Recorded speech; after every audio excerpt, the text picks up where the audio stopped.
मोदी सरकार देश की असली आर्थिक तस्वीर दिखाने के लिए एक बड़े बदलाव पर विचार कर रही है। संयुक्त राष्ट्र की नई सिफारिशों के तहत सरकार जीडीपी की जगह एनडीपी को अर्थव्यवस्था का मुख्य पैमाना बनाने की तैयारी में है। प्रवीण सर, इसके अलावा फरवरी 2026 से रिटेल महंगाई यानी सीपीआई और देश की विकास दर यानी जीडीपी के आंकड़े नई सीरीज यानी नई बेस ईयर के साथ जारी किए जाएंगे। वहीं मई 2026 से भी सर इंडस्ट्रियल प्रोडक्शन यानी आईआईपी के जो आंकड़े भी है वो भी नई सीरीज में जारी होंगे। कैसे देख रहे हैं सर इन दोनों खबरों को? नहीं, देखिए, बिल्कुल एक सही कदम है जो एनडीपी को लेकर आने का सरकार का एक आइडिया है। ऐसा खबरों में आ रहा है कि सरकार जीडीपी के नंबर्स की जगह पर एनडीपी यानी नेट डोमेस्टिक प्रोडक्ट को लेकर आना चाहती है। जीडीपी ग्रॉस डोमेस्टिक प्रोडक्ट की बात हो गई, और इसके साथ ही जीडीपी को मापने का भी पूरा तौर तरीका बदलने जा रहा है, जो बेस ईयर चेंज करके बाकी आईआईपी और दूसरे आईआईपी हो गया या इन्फ्लेशन हो गया उसके। तो सरकार एक तो पहली बात है, सरकार पूरे के पूरे जो आंकड़ों की जो आंकड़े जो इकोनॉमी की तस्वीर पेश करते हैं उसको ज़्यादा बेहतर बनाने की तरफ काम कर रही है, एक बात जी। लेकिन जीडीपी और आपका एनडीपी, ये बदलाव विशाल बहुत बड़ा बदलाव है। ओके सर, जीडीपी को लेकर कहा जाता है कि ये जो तस्वीर ये पेश करता है या जो दिखलाता है कि देश में एक साल में कितना कुल उत्पादन यानी प्रोडक्शन हुआ था।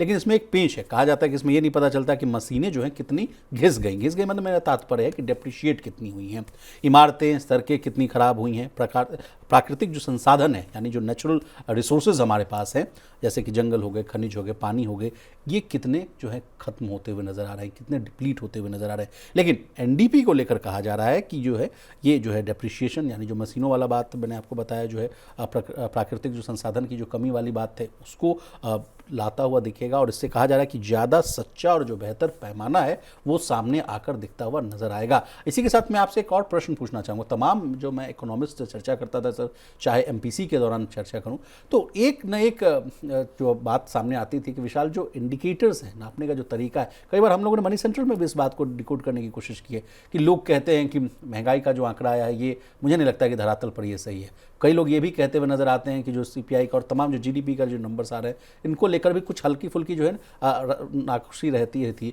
तो क्या इन सब दुख दूर करता हुआ दिखेगा ये जो एनडीपी वाला मामला है? नहीं, देखिए, आंकड़ों में क्या जिस तरह की बातें आती है कि आंकड़ों में शायद गड़बड़ी है या आंकड़े सही तस्वीर पेश नहीं कर रहे हैं, मुझे नहीं लगता कि एनडीपी और जीडीपी के नंबर्स के जरिए कुछ इस तरह की चीज़ों को कहा जा सकता है। बात को, एक बात, दुनिया भर में असल में आपकी आर्थिक ग्रोथ को नापने का तरीका जो है वो आपका जीडीपी का नंबर ही है। और चाहे अमेरिका, जापान या दुनिया भर के जो देश हैं या एजेंसियां हैं, वर्ल्ड बैंक हो गए, आईएमएफ हो गए, ये सब आपका जीडीपी का नंबर ही मानते हैं। लेकिन पिछले कुछ वर्षों से एनडीपी को ज़्यादा भरोसेमंद आंकड़ा एक तरह से माना गया है आपके देश की ग्रोथ के लिए जी।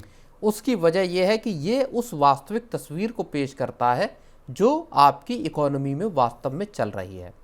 जैसा आपने बताया कि इसमें से डेप्रिसिएशन को आपका घटा दिया जाता है, डिप्लीशन को आपकी को घटा दिया जाता है। इससे ये पता चलता है कि आप बजट में जो संसाधन लगा रहे हैं, आप अपने देश में जो खर्च आप कर रहे हैं उसका कितना हिस्सा आपका इन जो डेप्रिसिएशन है, डिप्लीशन है, उसकी भरपाई करने में जा रहा है, कितना पैसा बच रहा है। तो सरकारों के सामने, और भारत सरकार ने भी ऑलरेडी इन आंकड़ों को पेश करना शुरू कर दिया है जी। तो अब अगर मतलब बहुत एक छोटी सी बानगी है, लेकिन इससे अंतर समझ में आता है कि क्या चेंज होगा अगर आप जीडीपी और एनडीपी के नंबर्स को लेकर आएंगे।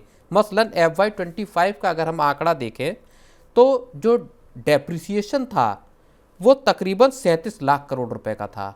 एनडीपी जो है नेट डोमेस्टिक प्रोडक्ट, वो आपका 293.9 ट्रिलियन रुपए का था, लाख करोड़ रुपए का था। जबकि जीडीपी का नंबर था वो 330.7 लाख करोड़ रुपए का था जी। 37 लाख करोड़ रुपए का गैप आ रहा था, जो आपका ये बता रहा था कि ये जो गैप है ये आपका डेप्रिसिएशन या जो डिप्लीट हो रही चीज़ें उसमें आपका पैसा जा रहा है।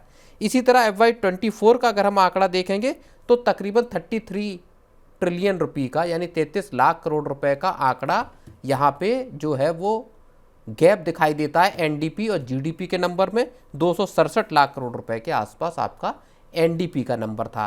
तो ये आपको ये बताता है कि आपका जो जीडीपी बढ़ रही है या जीडीपी जो साल भर में आपकी हुई उसमें कितना हिस्सा आपका ऐसा है जहां आपको ये पैसा डेप्रिसिएशन में लगाना पड़ रहा है।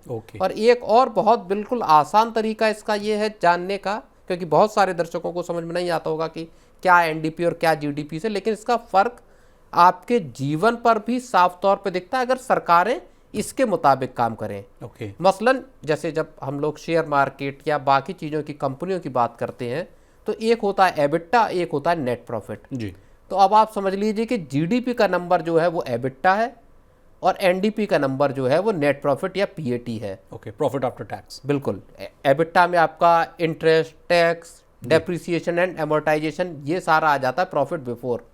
तो ये बिल्कुल साफ साफ तस्वीर आपकी इकोनॉमी की पेश करता है। सर एक और रिपोर्ट है सिस्टम ऑफ नेशनल अकाउंट्स 2025। ये जो है संयुक्त राष्ट्र यानी यूनाइटेड नेशंस का एक जो है ग्लोबल अकाउंटिंग फ्रेमवर्क है। इन्होंने भी कहा कि जीडीपी से ज़्यादा जो है एनडीपी पर ध्यान देना चाहिए। बिल्कुल। जो नेचुरल रिसोर्सेज है उसकी कीमत और नुकसान को भी जो है गिनना चाहिए, कैलकुलेट करना चाहिए। आरबीआई और बैंकों से भी जुड़ा हुआ कुछ बदलाव है, वो भी हम आपसे समझना चाहेंगे सर। आरबीआई की कुछ गतिविधियों को कहा जा रहा है कि मार्केट गतिविधि माना जाएगा, बैंकों द्वारा लिए गए कुछ जो भुगतान है फीस की तरह गिने जाएंगे, ये भी कुछ बात सामने आ रही है। और अगला प्रश्न जो आपके मन में आ रहा हो कि ये बदलाव कब से लागू हो सकता है, तो सरकार सर अभी डेटा और जो है तरीकों का जो है अध्ययन कर रही है, यानी जो भी स्टडी कर रही है। एक सब कमेटी भी बनाई गई है। लागू करने का जो लक्ष्य है, जो टारगेट है, वो 2029 से लेकर 2030 के आसपास है।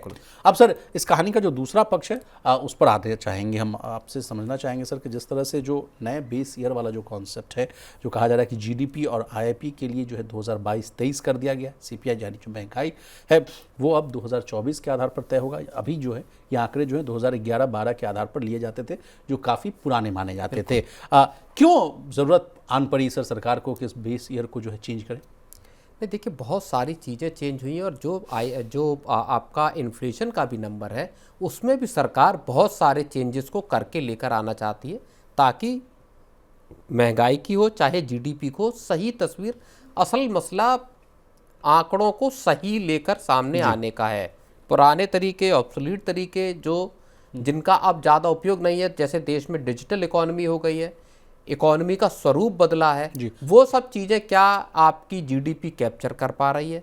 आपका जो खाने पीने का खर्च या बाकी के जो खर्चे एक्सपेंडिचर का भी पैटर्न बदला है, कंजम्पशन का पैटर्न बदला है, किस राज्य में किस तरह से कंजम्पशन का पैटर्न है, उन सबको जब समाहित किया जाएगा तो आपको ज़्यादा बेहतर इन्फ्लेशन के या जीडीपी के नंबर मिलेंगे। प्राथमिकताएं कुछ बदली हैं, ये भी मैं ऐड कर दूं। मोबाइल, इंटरनेट, ऑनलाइन जो सर्विसेज हैं वो बढ़ी है।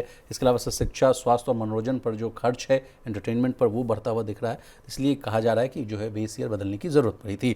अब खाने पीने का जो वेटेज है सीपीआई में, उसको भी जो है घटाने की बात कही जा रही है सर। कहा जा रहा है कि नए सीरीज़ में जो है फूड आइटम्स का जो वेटेज है वो कम हो सकता है, और जो है शिक्षा, स्वास्थ्य और ट्रांसपोर्ट जो है और मनोरंजन जो है, जो सर एंटरटेनमेंट वाली जो चीज़ें, उनका वेटेज बढ़ेगा। क्योंकि कहा जा रहा है कि जैसे जैसे आमदनी बढ़ रही है, लोगों का जो खर्च है वो ना सिर्फ खाने पीने पे खर्च हो रहा है, बल्कि और भी जो चीज़ें हैं, जैसे मूवी देखने चले गए, एंटरटेनमेंट हो गई, बात हो गई, वहाँ ज़्यादा खर्च हो रहा है। तो वो डेटा भी सामने आता है। इसमें एक और चीज़ है, मैं फिर से एनडीपी की बात करूँगा जी। आरबीआई और सरकार कई बार इस बात की फिक्र जता चुके हैं कि राज्यों के खर्च जो है और राज्यों के फ्रीबीज पर खर्च जो है वो उनकी पूरी की पूरी इकोनॉमी को ख़राब करते हैं। जब आप एनडीपी से डेटा को लेकर आते हो तो आपको ये पता चलता है कि आप पेंशन पे, सब्सिडी पे या बाकी फ्रीबीज पे, सैलरी पे, इन पे कितना पैसा खर्च कर रहे हैं। और हमने हाल में ही मनी सेंट्रल में इस बात को डिस्कस किया था कि आखिर राज्यों के पास पैसा बचता कितना है कि वो डेवलपमेंटल वर्क पे पैसा खर्च करें जी। एनडीपी को जब आप लेकर आएंगे और जब उसमें डेप्रिसिएशन का मतलब इस तरह के सारे खर्चों को हटाएंगे तो आपको ये सही पता चलेगा कि आपकी प्रायोरिटी किस तरह से अब आपको डिसाइड करनी है, कौन सी चीज़ें आपकी जेब पर भारी पड़ रही, कर्ज आपकी सरकार के खजाने पर किस तरह से वजन डाल रहे हैं। तो सरकार को अपने बजट, और बजट अब आ भी रहा है 1 फरवरी को, सरकार को अपने बजट की प्लानिंग करने में भी यहाँ से जी बहुत ज़्यादा मदद विशाल इससे मिलेगी। चलिए।